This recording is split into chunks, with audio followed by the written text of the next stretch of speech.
महाराष्ट्र में शिवाजी की मूर्ति गिरने पर सियासत जारी है। विपक्षी दल बीजेपी पर हमलावर है। कांग्रेस उद्धव ठाकरे और शरद पवार की पार्टी सिंधु दुर्ग मूर्ति गिरने में भ्रष्टाचार का आरोप लगा रही है।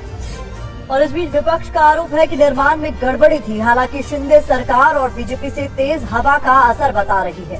महाराष्ट्र में जारी घमासान में आज प्रधानमंत्री ने बड़ा बयान दिया है। प्रधानमंत्री ने सिंधु दुर्ग की घटना पर माफी मांगी, लेकिन उन्होंने सावरकर की चर्चा करके विपक्ष को भी इस दौरान जरूर घेरा। और इधर प्रधानमंत्री के आज के बयान के बाद विपक्ष क्या कहता है, इस पर सबकी निगाहें हैं। लेकिन शिवाजी, सावरकर और माफी के इस एपिसोड ने महाराष्ट्र की राजनीति को काफी गर्मा दिया है। इस बीच जानकारी प्रधानमंत्री की रैली से ये कि पालघर की रैली में पीएम मोदी ने कहा कि सिर झुकाकर शिवाजी से माफी मांगता हूँ। हमारे लिए शिवाजी आराध्य देव है। सिंधु दुर्ग में जो हुआ उसके लिए शिवाजी के चरणों में माफी मांगता हूँ। पीएम ने विपक्ष पर भी निशाना साधा। कहा, महाराष्ट्र के वीर सपूत सावरकर को गाली देने वाले माफी मांगने को तैयार नहीं। वो लोग कोर्ट जाने को तैयार है, लेकिन सावरकर से माफी नहीं मांग रहे हैं। जब 2013 में भारतीय जनता पार्टी ने मुझे प्रधानमंत्री पद के उम्मीदवार के रूप में निश्चित किया, तो मैंने सबसे पहला काम किया था रायगढ़ के किले पर जाकर के छत्रपति शिवाजी महाराज की समाधि के सामने बैठ करके प्रार्थना की थी।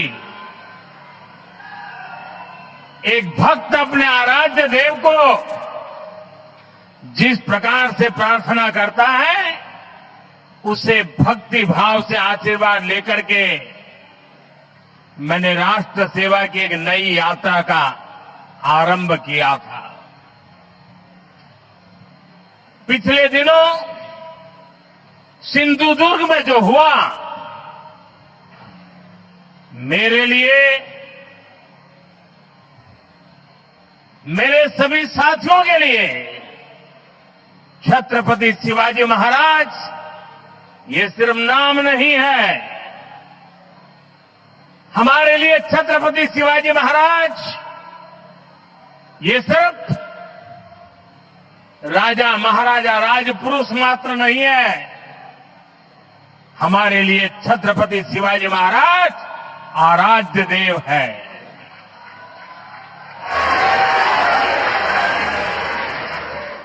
और मैं आज सर झुका करके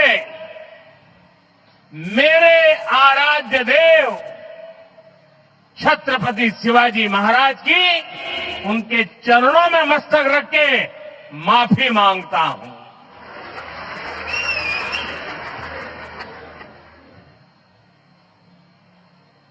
हमारे संस्कार अलग हैं। हम वो लोग नहीं हैं जो आए दिन भारत मां के महान सपूत, इसी धरती के लाल वीर सावरकर को अनाप शनाप गालियां देते रहते हैं, अपमानित करते रहते हैं, देशभक्तों की भावनाओं को कुचलते हैं। उसके बावजूद भी वीर सावरकर को गालियां देने के बावजूद भी माफी मांगने को जो तैयार नहीं है, अदालतों में जाकर के लड़ाई लड़ने को तैयार है, इतने बड़े महान सपूत का अपमान करके जिनको पश्चाताप नहीं होता है, महाराष्ट्र की जनता उनके संस्कार को अब जान ले। और ये हमारे संस्कार है कि इस धरती पर आते ही आज मैंने पहला काम मेरे आराध्य देव छत्रपति शिवाजी महाराज में उनके चरणों में सर झुका करके क्षमा मांगने का कर रहा हूं। आज शिवाजी मूर्ति विवाद पर कांग्रेस ने धरना प्रदर्शन किया है। इस मुद्दे पर मुंबई कांग्रेस की अध्यक्ष वर्षा गायकवाड़ ने कहा कि सरकार को जवाब देना होगा। जी, आपको काफी देर तक घर में हाउस अरेस्ट करके रखा गया था और उसके बाद आप घर से बाहर आई, प्रदर्शन कर रही हैं। नाराजगी शिवाजी महाराज की प्रतिमा को गिरने को लेकर, लेकिन सरकार कह रही है कि सारी कार्रवाई तो की जा रही है।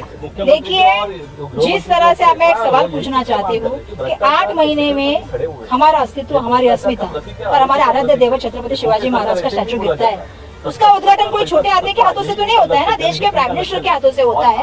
और जब देश के इतने बड़े व्यक्ति अगर हमारे जो उद्घाटन करते हैं तो उनकी नैतिक जिम्मेदारी भी उनको लेनी चाहिए। अगर 8 महीने में वो स्टैचू गिरता है तो उसकी जिम्मेदारी कौन लेगा? राज्य के मुख्यमंत्री कह रहे हवा की वजह से गिर गया, कहीं ना कहीं नौदल की वजह से बनाया है, लेकिन आप भी तो उसमें है। कमेटी बना दी गई है ना, जांच क्यों गिरा, एक आरोपी गिरफ्तार किया गया और आज पीएम मोदी मुंबई में है, आप लोग प्रदर्शन करके क्या मैसेज देना चाहते हैं? क्या आप पीएम से माफी की मांगे? मैं पीएम जी से पूछना चाहती हूँ कि वहाँ पे जो है वो लोग फरार हो गए हैं, कुछ बदनापुर के फरार है, इस घटना के भी प्रमुख आरोपी फरार हैं, हम तो कोई गुनहगार नहीं थे।